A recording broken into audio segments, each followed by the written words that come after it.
What up, Raf leaders? Welcome back to my channel.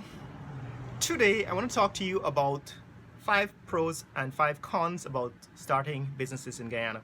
Now, I've been back to Guyana for almost 7 years, and I came back specifically to start billion-dollar companies because I wanted to defy this idea that you have to be in Silicon Valley or you have to be somewhere in the first world to be able to build a billion-dollar company. But over the years, I've encountered some problems with running businesses in Guyana, or starting businesses in Guyana, and I'd like to bring you up to date on some of the challenges of starting a business, and also some of the advantages, some of the things that actually are good or beneficial if you're going to do business in Guyana, right? There are 5, I've identified 5 challenges, and I've identified 6 advantages. And so let's go. Here's number 1.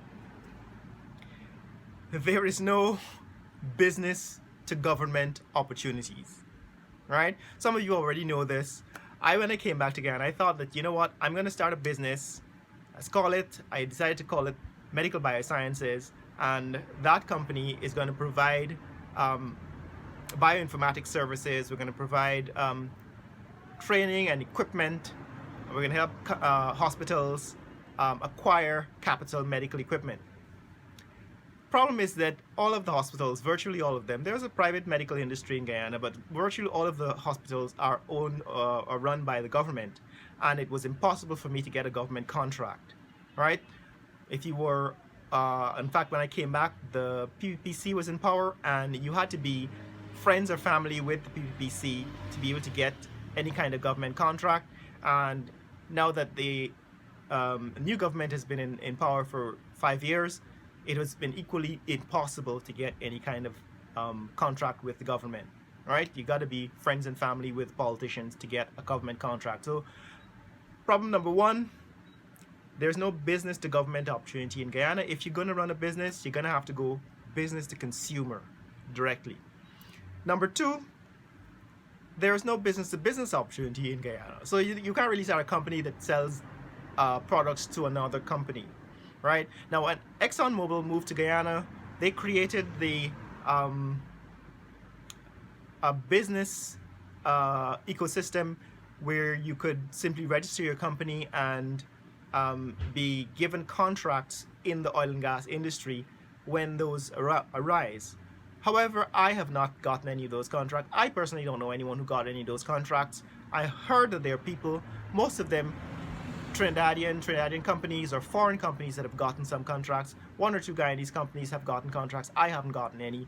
So Exxon might be improving the business to business opportunities for companies in Guyana, but I haven't felt it. So number 2 is it's almost impossible. It's very difficult to get business to business opportunities. In other words, starting a business that sells products to another business or to another company, right? Remember, once I actually thought of bringing in European chocolates, right? So my favorite brand of chocolate is Cadbury, and not American Cadbury. In fact, if you look closely at the ingredients, Cadbury that is made in the UK is made with real milk, whereas Cadbury made in the US is made from high fructose corn syrup and all the other stuff that Americans like to eat. So I wanted to start a business. I wanted to bring in genuine Cadbury chocolates from the UK, and none of the outlets, none of the supermarkets, none of the gas station stores would even give me a call back when I said, you know what, I'm going to bring genuine chocolates to sell in Guyana. Nobody was interested. So there are no business to business opportunities. There's a very, very few, although ExxonMobil is working on changing that.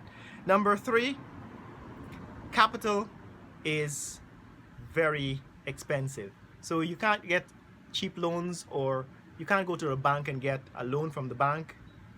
They have very stringent capital requirements. You have to have house and land, you have to have, real estate to be able to put up, and then you still have to pay 14%, 16%, 18% interest on any loans that you would get to start a business, which is really impossible, right? You can't really start a business with a 16% or an 18% loan. It's not going to work, right? So number 3 is capital is very expensive, makes it extremely difficult to start a business in Guyana.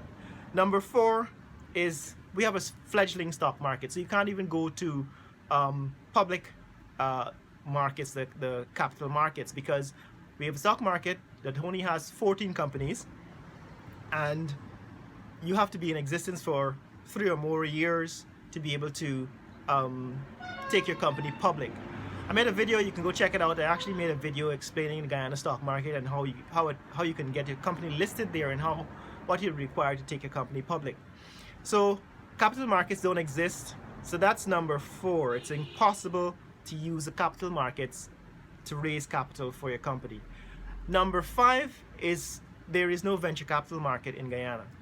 And the problem with venture capital is that if you go to a private person, let's say somebody who has a lot of money to invest in Guyana, you have to worry that this money is coming from a source that is not clean, right? So you have to be worried that you will be involved in money laundering, right? And there's extreme restrictions now, scrutiny on money laundering in the world, and you don't want to be in a position where you could be caught up in, you know, drug money. Basically your company is being funded by drug money. So those are the 5 challenges. However, there are 5 or 6 advantages to doing business in Guyana, and I've actually found some of them out, so I'm going to reveal these to you. These are some of the advantages of doing business in Guyana that I've worked out over the past 6 or 7 years that make it possible for you to start a billion-dollar company from Guyana. You don't really have to be in the US, so you don't have to be in Silicon Valley. You can actually do it from Guyana. So these are my 6 discoveries of the advantages that you can experience, you can take advantage of in Guyana. Number 1 is you can start small. Now overhead is very, very cheap. Cost of living is very cheap. You know, for example, if you were in the US, you wanted to start a business, you have to start in your garage. And the reason why you start your business in your garage is because, you know, your parents have a garage, or you already have a garage, and there is no rent, there's no overhead. That's why Bill Gates and the guy from, was it Steve Jobs, them were able to start companies from the garage because no overhead. In Guyana, we have the same thing. It's called a house. It's probably handed down to you from generations before. You know, we own our property, so we don't have a mortgage and all these things that you have to live with that drive up the cost of living in North America. And so coming to Guyana gives you the chance to start small because your overhead is small. We have a low cost of living, so you can afford to experiment, try and fail, and start a company. You know, make multiple starts and eventually work out what works and what doesn't work, because that is really what starting a company is about.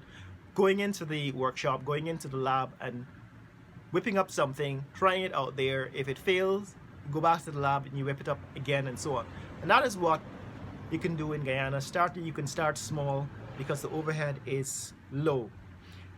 Number 2, there are niche markets, right? So I sat down with one of my relatives in Canada a few years ago, and we had this argument about why I can't start a successful company in Guyana and why they thought it couldn't be successful. And they thought that, you know what, you need to be in a monopoly. It's difficult to start a company if you don't have the monopoly. And I'm saying, no, you don't really need a monopoly. You can actually build a company that is successful without being number 1 or number 2, right? You don't have to be GE, or you don't have to be Boeing to be able to build an aircraft company. You could be Bombardier, you could be, you know, Embraer, basically the smaller companies like the Canadian and the Brazilian companies that have aircraft companies. You don't have to be Boeing or Airbus. You can actually build a successful aircraft company by finding a niche market. And so you can find a niche market for any product or any company that you want to start. You can find a niche market. I'm actually getting into the food industry. It's one of those billionaire ideas that I have, and I'm going to talk to you about further progress on that idea. But by simply finding a niche in the food market, you can start a company, a global business from Guyana.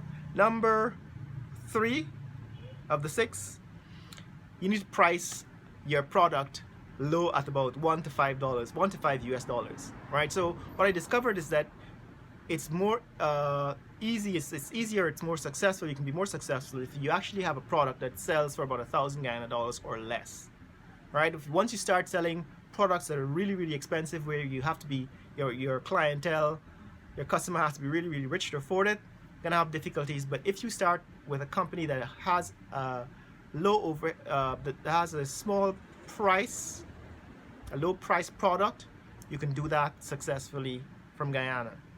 And number 4, 5, and 6, labor is cheap. The labor force can be trained and is teachable. And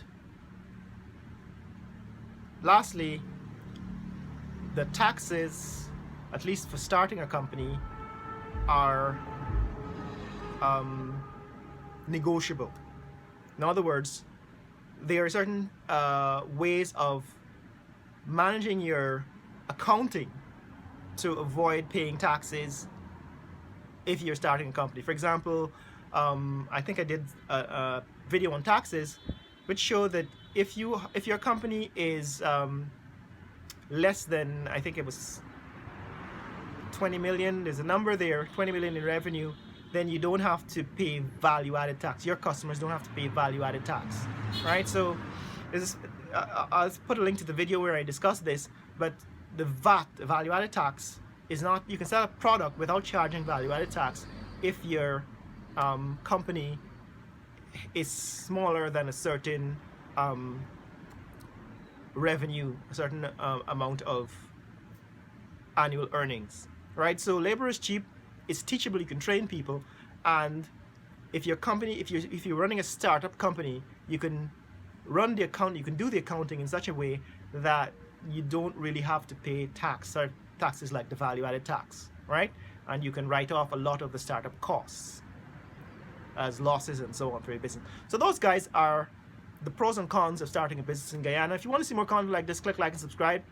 In the comments below, tell me what you think about the challenges of starting a company in Guyana versus starting a company elsewhere, and tell me if you'd be willing to rise to the challenge of starting a billion-dollar company from Georgetown, Guyana, or anywhere in Guyana. Share this video with friends and family around the world. Let them know what's happening in Georgetown, Guyana. Later!